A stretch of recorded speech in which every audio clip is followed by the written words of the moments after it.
Hello and welcome everyone, welcome to success agriculture institute. I hope कि आप बहुत अच्छे होंगे और आपकी पढ़ाई भी बहुत अच्छी चल रही होगी। फिर आपके लिए लेके आए हैं एक बहुत ही बेहतरीन क्लास। वो क्लास किन के लिए चल रही है? जो 12th के एग्रीकल्चर ग्रुप के स्टूडेंट हैं उनके लिए चल रही है और यह यूट्यूब पर फ्री ऑफ कॉस्ट है। ठीक है, तो आज हम बात करने वाले हैं, सब्जेक्ट कौन सा है? Animal husbandry. उसका यूनिट है 4 और उसमें किस टॉपिक की बात करने वाले हैं? पशुओं के समान रोग, कॉमन एनिमल्स डिसीज फर्स्ट। तो पशुओं के समान रोग के बारे में हम आज पढ़ने वाले हैं।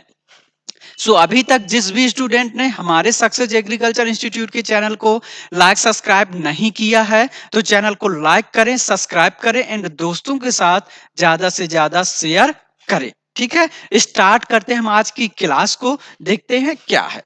ठीक, देखो, पढ़ाना हमारा काम है और ज्यादा से ज्यादा शेयर करना आपका काम है। अपने दोस्तों के साथ इस टॉपिक को ज्यादा से ज्यादा शेयर किया करिए और आपके इंस्टाग्राम है, आपका जो व्हाट्सएप है, उसमें ग्रुप में जरूर डाल दिया करिए। ठीक है, ताकि वो लोग जो स्टूडेंट कोचिंग नहीं कर पाते हैं वो इसको पढ़ सकें और अच्छे मार्क्स ला सकें। ठीक है, तो स्टार्ट करते हैं हम आज की क्लास को। देखते हैं हमारा पहला डिसीज। ठीक है, इसमें डिसीज डिसीज लेके आए हैं तो डिसीज है ही, ऐसी डिसीज लेके आए हैं जो अधिकांशतः क्वेश्चंस बनते हैं या इंपॉर्टेंट क्वेश्चंस है। ठीक है, तो बात करते हैं पहले डिसीज की। पहला डिसीज है हमारा गलघोंटू रोग। क्या है? गलघोंटू रोग। यहाँ पे पूरा लिख लीजिए, गलघोंटू रोग। ठीक है, ये कौन सा पहला डिसीज है हमारा? गलघोंटू रोग, जिसे हेमोरेजिक सिप्टीसीमिया या एचएस के नाम से जाना जाता है।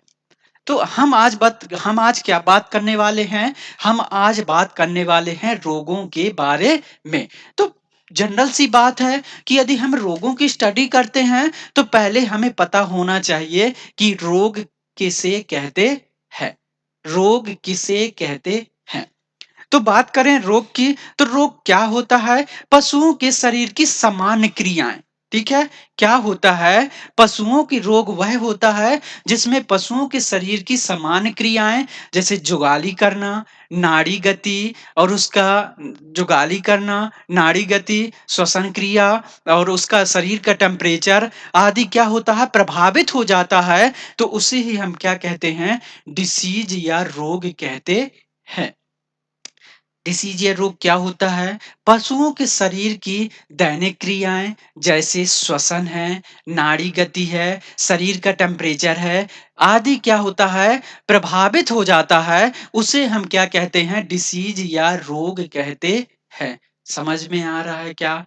डिसीज या रोग क्या होता है? पशुओं के शरीर की दैनिक क्रियाएं, ठीक है, जैसे जुगाली करना हो गया, श्वसन दर हो गया, नाड़ी गति हो गया, शरीर का टेम्परेचर हो गया, तापक्रम हो गया, वो क्या हो जाता है? प्रभावित हो जाता है, कम या ज्यादा हो जाता है, जिसे हम क्या कहते हैं? डिसीज या रोग कहते हैं। अब बात करते हैं पशुओं के शरीर का समान टेम्परेचर कितना होता है। तो पशुओं के शरीर का समान टेम्परेचर 101 डिग्री 101.5 डिग्री फ़ारेनहाइट होता है। पशुओं के शरीर का समान टेम्परेचर कितना होता है? 101.5 डिग्री फ़ारेनहाइट होता है।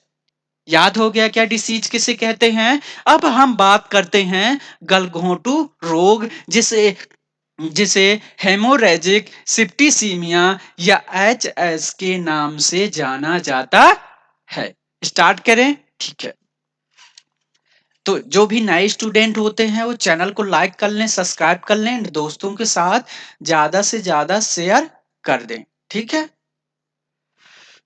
बात करते हैं गलघोंटू रोग की। तो गलघोंटू रोग का रोग कारक क्या होता है? यह कैसा होता है? बैक्टीरिया द्वारा होता है। गलघोंटू रोग किसके द्वारा होता है? तो जीवाणु या बैक्टीरिया द्वारा होता है। जिसमें अलग-अलग होता है, जैसे गायों गायों में अलग बैक्टीरिया द्वारा फैलता है और भैंस में अलग बैक्टीरिया के द्वारा यह रोग फैलता है। तो रोग कारक क्या है? यह जीवाणु द्वारा होने वाला रोग है। अब इसमें रोग कारक गाय में अलग होता है और भैंस में अलग होता है। तो नोट कर लो, गाय में किसके द्वारा होता है?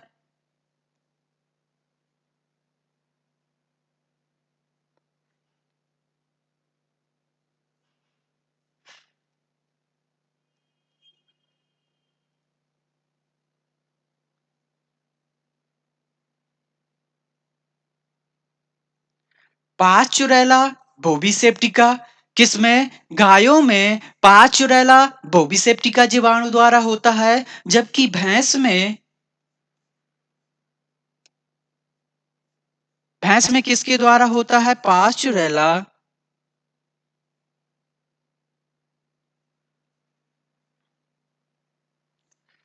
बुवैलिसेप्टिका द्वारा होता है।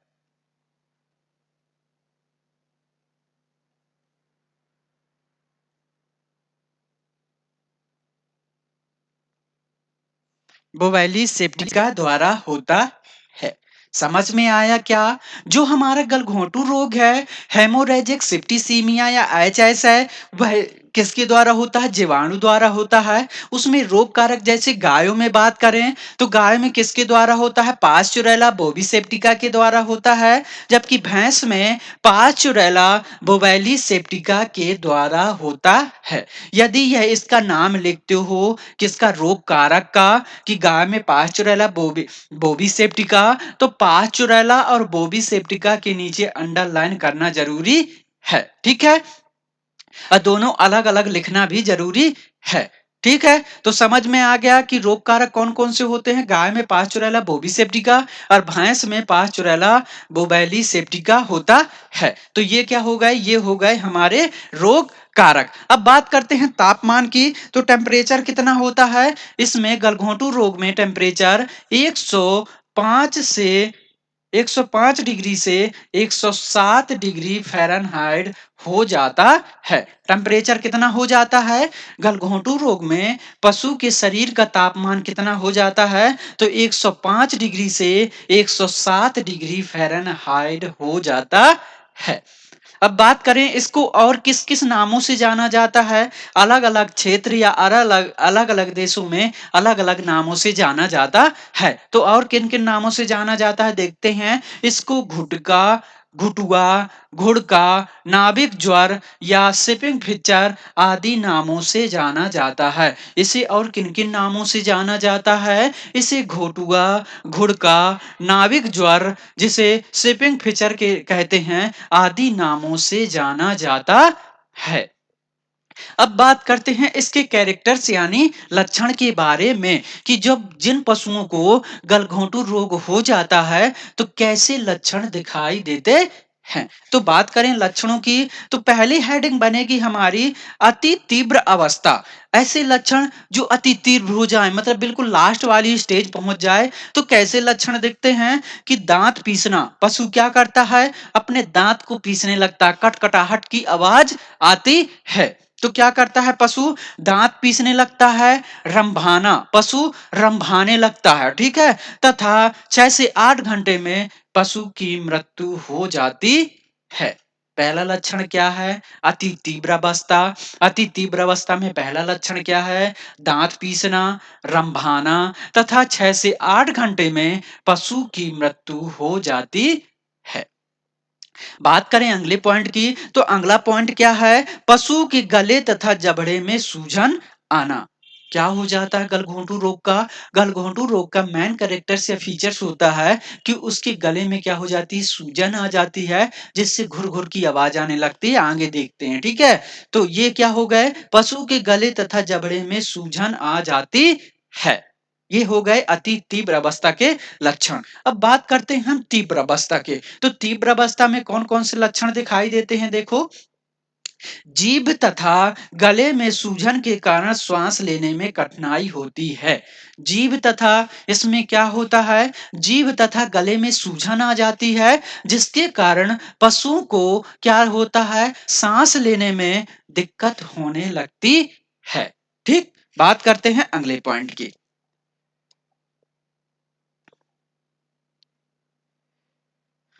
देखो ये बना हुआ है, हमने कुछ फोटो सिलेक्ट की हैं, तो यहाँ पे देखो इसमें क्या हो गया है, पशु के सूजन आ गई है, दिखाई दे रहा है क्या?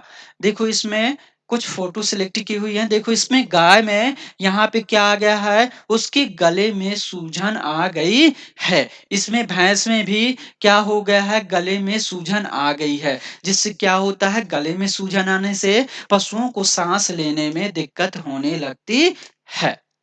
बात करते हैं अगले लक्षण की। ये क्या थे? तीव्र अवस्था के लक्षण थे। ठीक है, तो कौन कौन से थे? पहला तो हो गया। दूसरा, जीभ बाहर निकालना एवं घुर घुर की आवाज करना। क्या करने लगता है पशु? जब सांस नहीं मिलने लगती है, नाक से सांस नहीं ले पाता है, तब मुंह को फैला के सांस लेता है, जिससे उसके मुंह जीभ बाहर हो जाती है, जिससे उसकी कैसी घुर घुर की आवाज आने लगती है।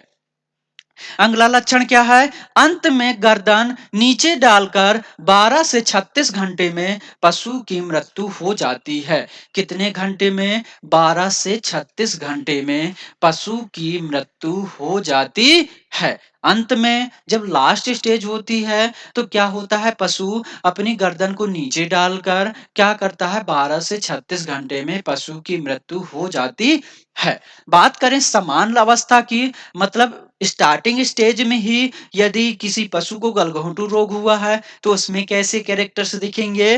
तो निमोनिया के समान लक्षण प्रकट करना। क्या होता है, यदि स्टार्टिंग स्टार्टिंग में ही हुआ है क्या, गलघोंटू रोग, तो क्या हो जाता, पशुओं को निमोनिया के समान लक्षण प्रकट कर देता है। तथा नाक से बदबूदार क्षारीय पदार्थ निकालना और 7 दिन में पशु की मृत्यु हो जाना। पशु को पहले क्या होता है, शुरू शुरू में निमोनिया के लक्षण प्रकट करता है, उसके बाद क्या करता है, नाक से बदबूदार झाग बदबू या झागदार पदार्थ निकालने लगता है, तथा 7 दिन बाद पशु की मृत्यु हो जाती है।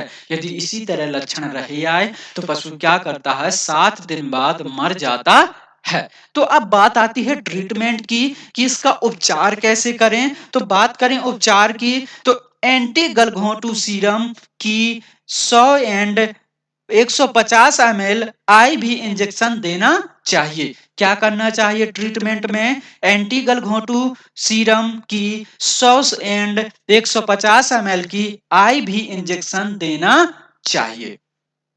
अब बात करें अगला अगला ट्रीटमेंट क्या है? 20 ml ल्यूकोलस 20 ml ल्यूकोलस आयोडीन घोल का आईवी इंजेक्शन देना चाहिए। तो ये क्या हो गए? ये दोनों हो गए हमारे ट्रीटमेंट, जिसे हम क्या कहते हैं, उपचार कहते हैं। तो अब बताओ आप, क्या गलघोंटू रोग समझ में आया है क्या? क्या कोई दिक्कत है क्या गलघोंटू रोग में? ठीक है, बात करते हैं अब हम अगले डिसीज की। देखते हैं अगला डिसीज क्या है।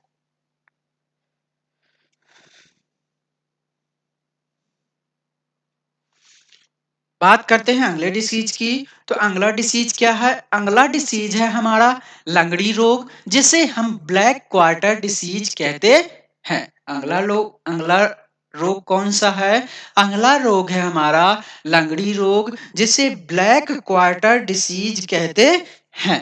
ठीक है,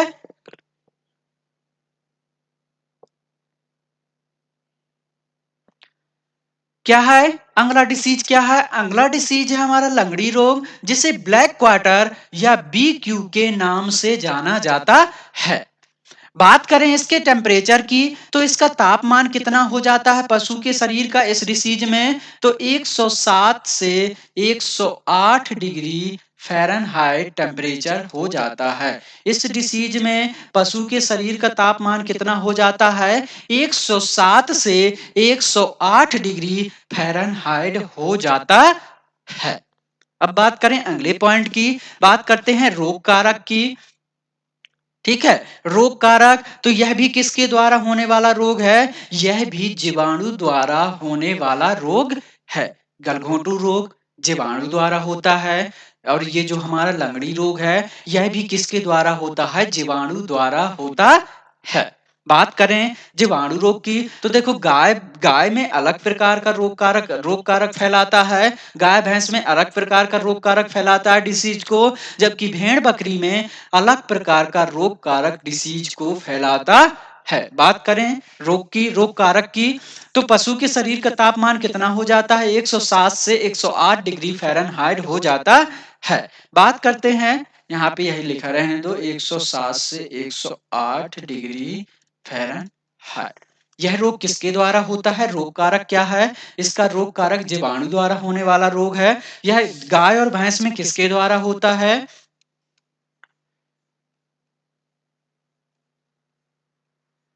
गाय तथा भैंस में यह क्लास्ट्रीडियम किसके द्वारा?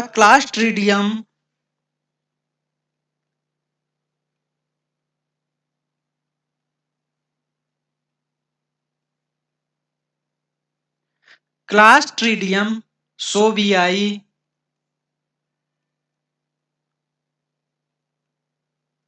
गाय भैंस में किस बैक्टीरिया द्वारा होता है? तो यह क्लास्ट्रीडियम सोवियाई के द्वारा होता है। जबकि बात करें भेड़ तथा बकरी की,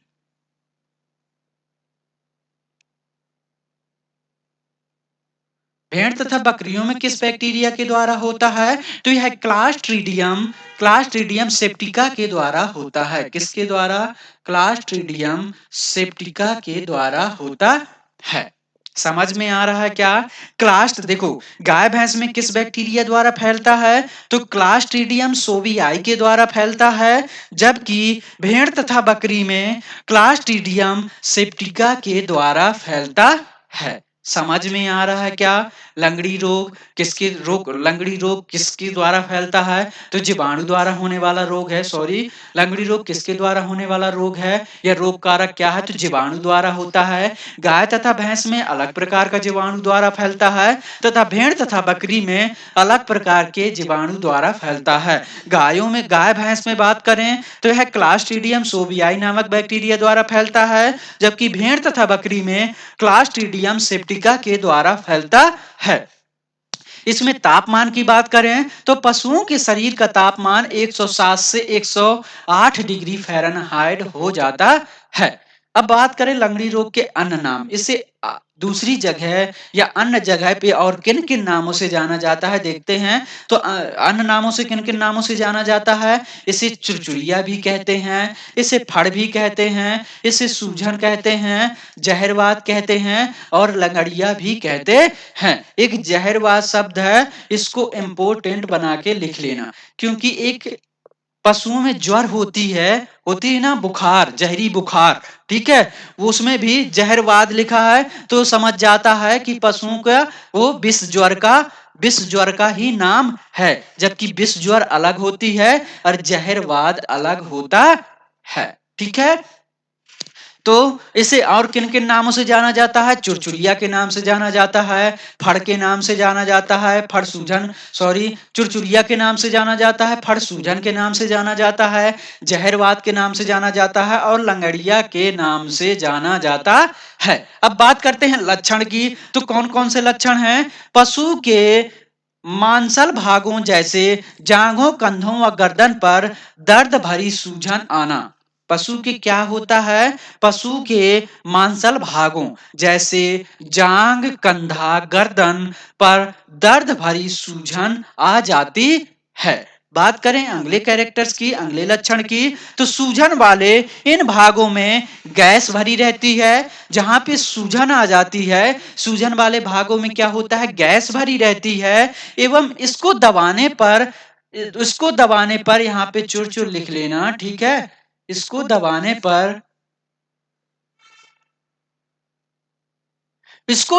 पर चुर चुर की आवाज आती है।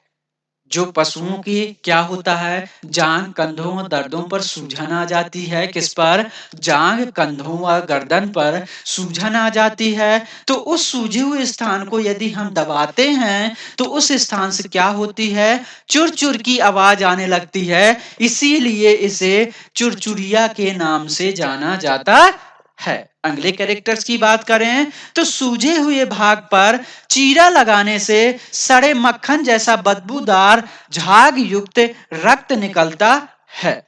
जो हमारा सूजा हुआ भाग है उस भाग पर यदि कट लगाते हैं तो कट लगाने के बाद उससे सड़े मक्खनदार बदबूदार झाग युक्त रक्त निकलता है। इससे कौन कौन सी प्रभावित जातियां हैं, यह किन किन को प्रभावित करता है, तो यह गौवंशीय भेड़ तथा बकरी को प्रभावित करता है। गौवंशीय भेड़ तथा बकरी और भैंसों को भी प्रभावित करता है। और भी एड कर लेना कि भैंसों को भी प्रभावित करता है। ठीक है, बात करते हैं आगे।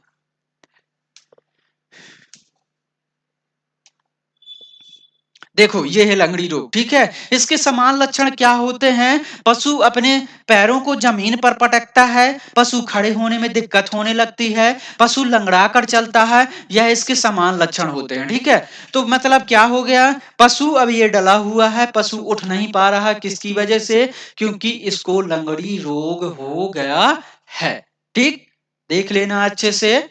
बात करते हैं आगे। तो इसके उपचार के बारे में बात कर लेते हैं कि इसका उपचार कैसे कर सकते हैं। यदि हमारे पशु को लंगड़ी रोग, ठीक है, ब्लैक क्वार्टर डिसीज हो गया है तो उसका ट्रीटमेंट या उपचार कैसे करेंगे? तो देखो, रोग के प्रारंभ में प्रौढ़ पशु को प्रौढ़ पशु को 20 से 40 लाख यूनिट का पेनिसिलिन का इंजेक्शन लगाना चाहिए। जो प्रौढ़ पशु है, जो रोग ग्रसित पशु है, प्रौढ़ पशु है, उसको 20 से 40 लाख यूनिट का पेनिसिलिन का क्या लगाना चाहिए? इंजेक्शन लगाना चाहिए। अगले पॉइंट की बात करें तो सूजन वाले स्थान पर चीरा लगाकर घाव को टिंचर आयोडीन एवं, यहां पे सही कर लेना, मर्क्यूरी था, ठीक है, टिंचर आयोडीन एवं मर्क्यूरी क्लोराइड को 1:1000 के अनुपात में मिलाकर सफाई करना चाहिए। दूसरा पॉइंट क्या कह रहा है? जो सूजन वाला स्थान है उस पर चीरा लगाकर घाव को टिंचर आयोडीन एवं मर्क्यूरिक क्लोराइड को 1:1000 के अनुपात में मिलाकर सफाई करना चाहिए। बात करें अगले पॉइंट की तो अगला पॉइंट क्या है? एंटी लंगड़ी सीरम की 10 से 50 ml, एंटी लंगड़ी सीरम की 10 से 50 ml मात्रा गायों में व भैंसों में तथा 5 से 10 ml गायों भैंसों में कितना ml? 10 से 50 ml तथा भेड़ तथा बकरी में कितना? 5 से 10 ml की मात्रा का भेड़ तथा बकरियों में इंजेक्शन लगाना चाहिए। किसमें? जो गाय और भैंस हैं उसमें 10 से 50 ml का इंजेक्शन लगाना चाहिए। किसका? एंटी लंगड़ी सीरम का। तथा भेड़ तथा बकरी में 5 से 10 ml का इंजेक्शन लगाना चाहिए। ये हो गई हमारे क्या? लंगड़ी रोग के ट्रीटमेंट या उपचार। समझ में आया लंगड़ी रोग क्या है, उसके कैरेक्टर्स कैसे हैं? समझ में आ रहा है ना? अब बात करते हैं अगले डिसीज की। देखो, हमने दो बैक्टीरियल डिसीज पढ़ लिए। कौन कौन सा? एक लंगड़ी रोग और एक कौन सा हो गया? एक हो गया हमारा गलघोंटू रोग। अब बात करते हैं वायरस के द्वारा होने वाली डिसीजेस। तो वायरस द्वारा पहला डिसीज है हमारा पोका पोकनी, जिसे रिंडर पेस्ट या आरपी के नाम से जाना जाता है। ठीक है, इसे और एक नाम से जाना जाता है पशु प्लेग रोग भी कहते हैं। क्या कहते हैं? पशु प्लेग रोग।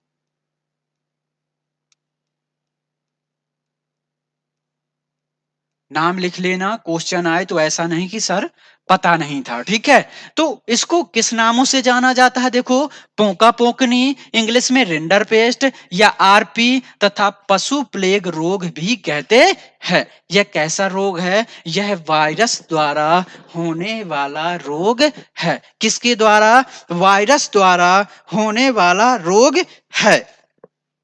इसमें बात करें इसमें बात करें रोग कारक की, तो रोग कारक किसके द्वारा होता है? विषाणु यानी वायरस द्वारा होता है। इसमें वायरस का कौन सा कारक है?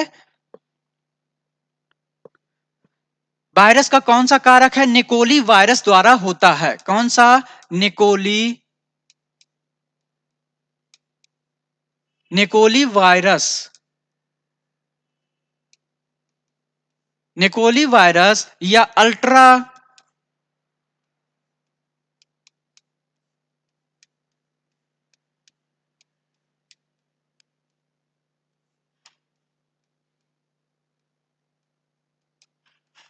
अल्ट्रा विजिबल वायरस द्वारा होता है।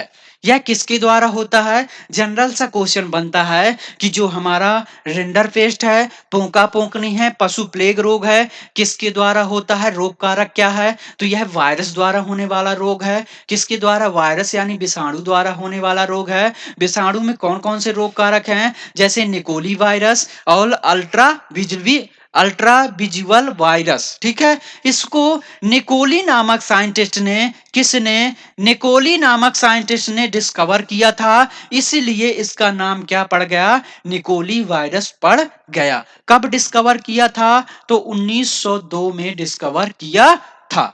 कब डिस्कवर किया था? 1902 में डिस्कवर किया था।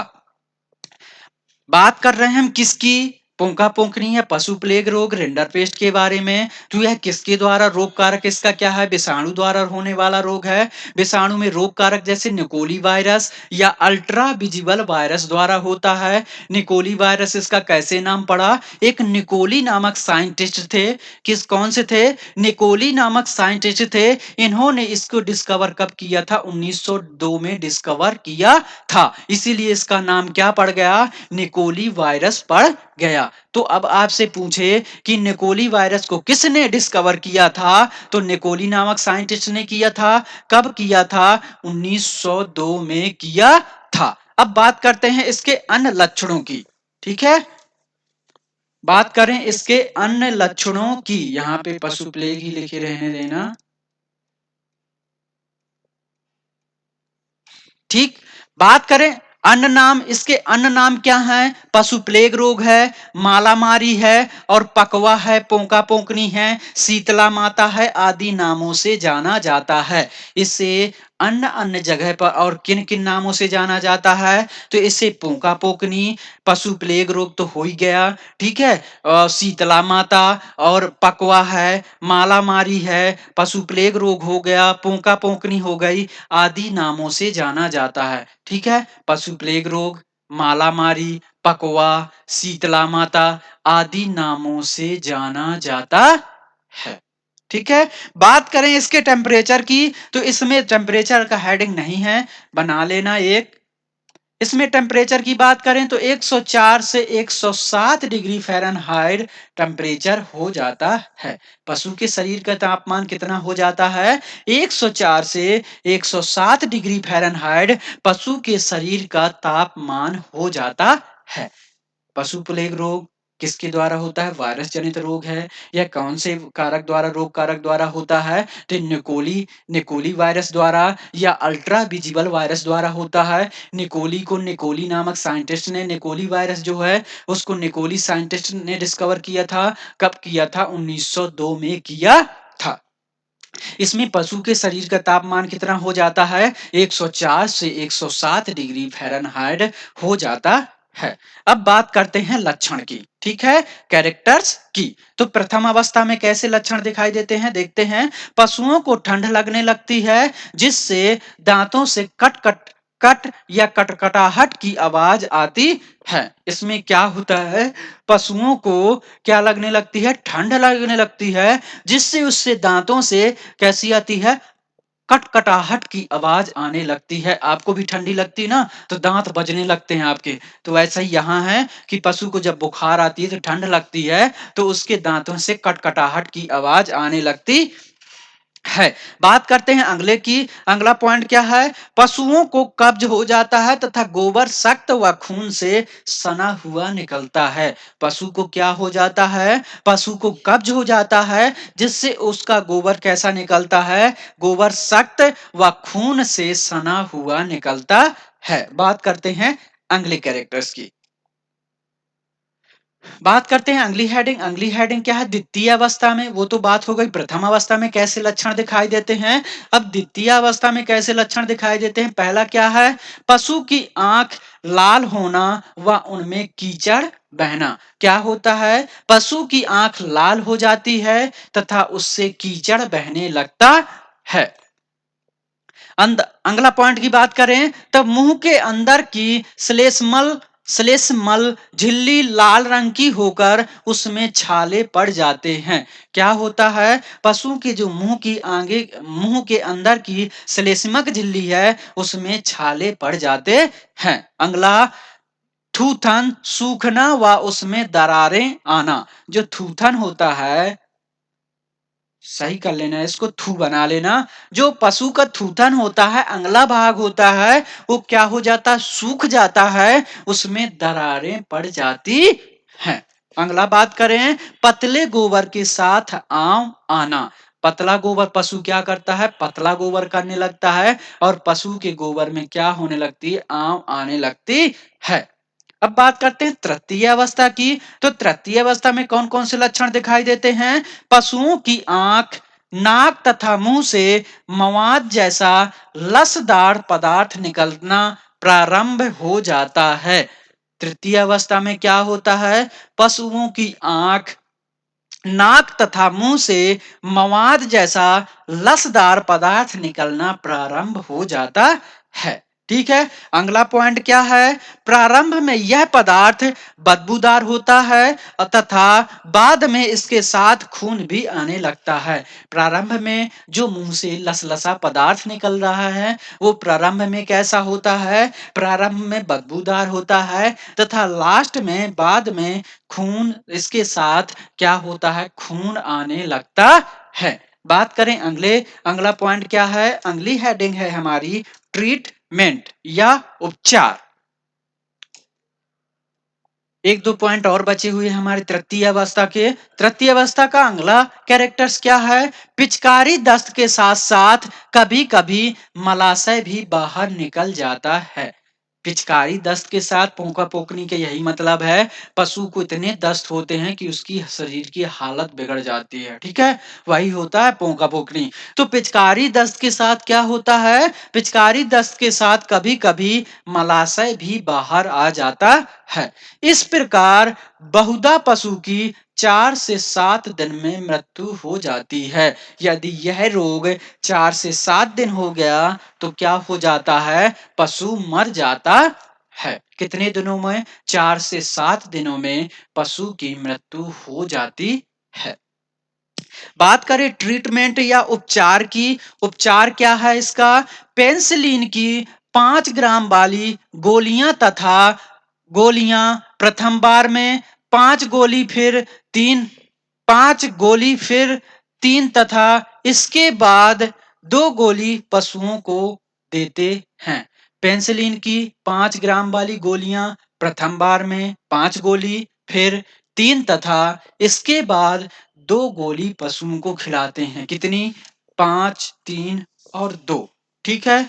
5 ग्राम वाली गोलियां पशुओं को 3 बार खिलाते हैं। कौन सी? 5 गोलियां फिर 3 गोलियां तथा इसके बाद 2 गोली पशु को खिलाते हैं। बात करें अगले ट्रीटमेंट की, तो अगला ट्रीटमेंट का पॉइंट कौन सा है?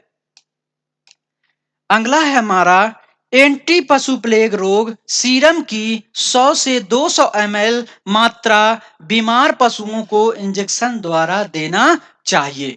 एंटी पशु प्लेग सीरम की 100 से 200 ml, कितनी? 100 से 200 ml मात्रा बीमार पशुओं को इंजेक्शन द्वारा देना चाहिए। ये क्या हो गया? ये हो गया हमारा पशु प्लेग रोग या रिंडर पेस्ट रोग। क्या समझ में आया? अब बात करते हैं अगले रोग की, ठीक है?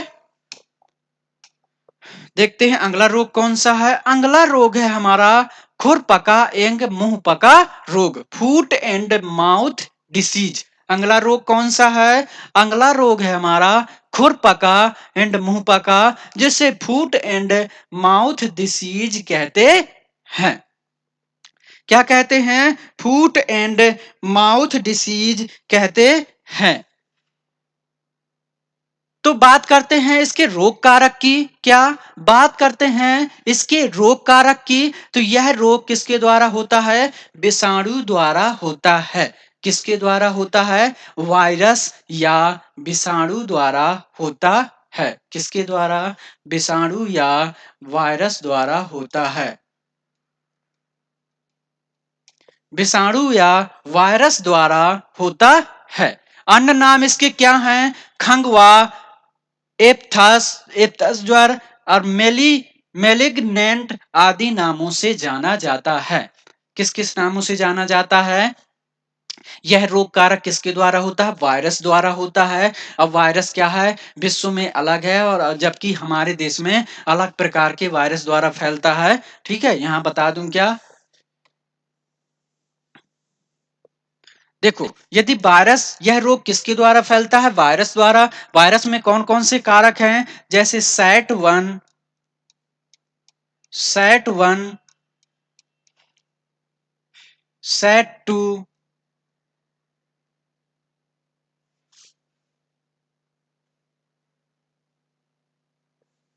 क्या है? सेट वन,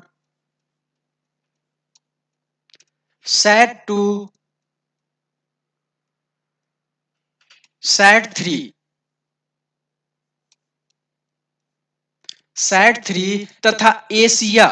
देखो यहां लिखने के लिए नहीं है इसलिए लिख ही दे रहा हूं, ठीक है?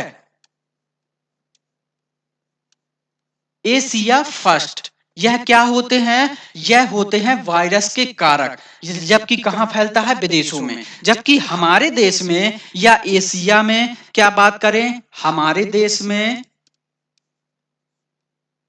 हमारे देश या एशिया में, एशिया में एओसी, एओसी वायरस द्वारा फैलता है। किसके द्वारा? एओसी वायरस द्वारा फैलता है। जो हमारा खुरपका एंड मुंहपका रोग है, फूट एंड माउथ डिसीज है, यह किसके द्वारा होता है? वायरस द्वारा होता है। इसमें रोग कारक क्या है? तो यदि विश्व की बात करें तो set one, set two, set three तथा एशिया फर्स्ट के द्वारा फैलता है। जबकि हमारे देश में यह एओसी, हमारे देश में या एशिया में एओसी वायरस द्वारा फैलता है। ठीक है, समझ में आ गया क्या? अब टेम्परेचर की बात करें तो इसमें तापमान 104 से 105 डिग्री फ़ारेनहाइट हो जाता है। इसमें टेम्परेचर कितना होता है? यहाँ टेम्परेचर और लिख लेना, इसमें कुछ पॉइंट छूटे हुए हैं, ठीक है? टेम्परेचर कितना होता है? 104 से 105 डिग्री फ़ारेनहाइट हो जाता है। कितना होता है टेम्परेचर? 104 से 105 डिग्री फ़ारेनहाइट टेम्परेचर हो जाता है। अब बात करें अन्य नाम की तो इसे खंगवा, एप्थस ज्वर, मेलिग्नेंट आदि नामों से जाना जाता है। बात करें प्रसारण की तो यह वायरस द्वारा है। तो वायरस द्वारा एक दूसरे के पशु के संपर्क में आने से भी फैलता है, ठीक है? तो यह किन किन कारणों से फैलता है? प्रसारण के कारक कौन कौन से हैं? देखो, यह वायु यह वायु द्वारा फैलता है, द्रव पदार्थ द्वारा फैलता है, चूहा द्वारा फैलता है, पक्षियों द्वारा फैलता है, पानी, खाद, हे आदि के द्वारा तथा विषाणु, मुंह, जीभ, खुर आदि के घाव द्वारा पशुओं के रक्त में प्रवेश कर जाता है।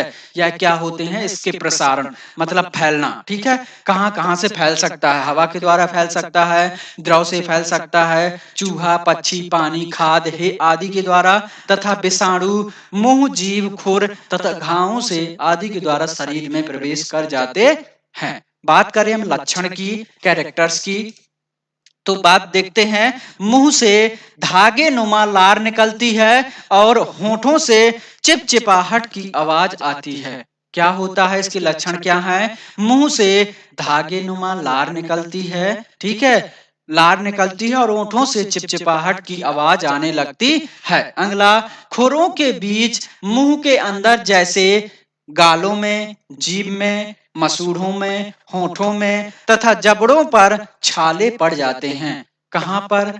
खुरों के बीच में या मुंह के अंदर, जैसे गालों, जीभ, मसूड़ों, होंठ तथा जबड़ों पर छाले पड़ जाते हैं। बात करें अगले पॉइंट की, तो पैरों के छालों के कारण पशु लंगड़ाने लगता है और बार बार अपने पैर जमीन पर पटकता है। क्या हो जाता है? पशुओं के पैरों पर छाले पड़ने के कारण क्या करता है? पशु अपने बार बार पैर को जमीन पर पटकता है और पशु क्या होता है? लंगड़ा कर चलता है। देखो, जितनी भी वायरस डिसीज होती हैं या संक्रामक डिसीज होती हैं जो बहुत तेजी के साथ फैलती हैं, ठीक है, हवा के द्वारा, वाटर के द्वारा, पशु है, एक पशु है दूसरे पशु के संपर्क में आया तुरंत फैल जाएगा, तो ये वायरस डिसीज होती है। ठीक है, बात करें अगले कैरेक्टर्स की।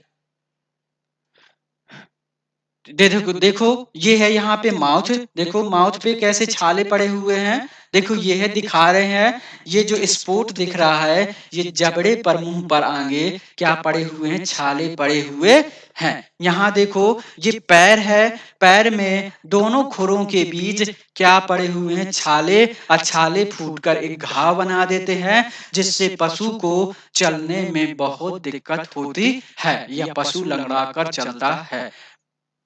ठीक है, एक बार की बात बताऊं, एक बार मेरे गांव में हुआ था, तो इतने पशु बीमार हुए, इतने पशु बीमार हुए कि ना कोई टीका लगाया गया था पहले से, ठीक है, उसका पशु चल तक नहीं पा रहा था, ना खा रहा था, ना चल पा रहा था। तो बहुत भयानक डिसीज होती है ये। ठीक है, बात करते हैं आगे।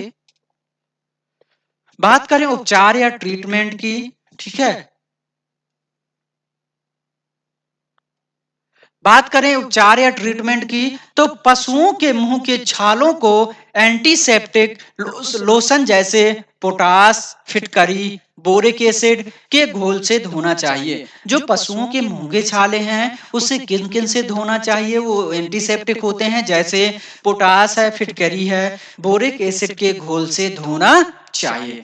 बात करें आगे, धोने के बाद एक भाग सुहागा तथा 4 भाग शहद, एक भाग सुहागा मतलब 1:4 मिलाकर छालों पर लेप मलने से बहुत शीघ्र आराम मिलता है। बात करें अगले पॉइंट की, तो ये पाद स्नान। पाद स्नान क्या होता है? देखो, एक प्रकार का टब या नाद या जमीन के अंदर बना दिया जाता है। कैसे साइज का होता है? 13 गुणे कितना होता है? सॉरी, 12 × 3 × 1, 12 फीट लंबा, 3 फीट चौड़ा और 1 फीट गहरा। कितना होता है? 12 फीट लंबा, 3 फीट चौड़ा तथा 1 फीट गहरा गड्ढा या टब बना दिया जाता है।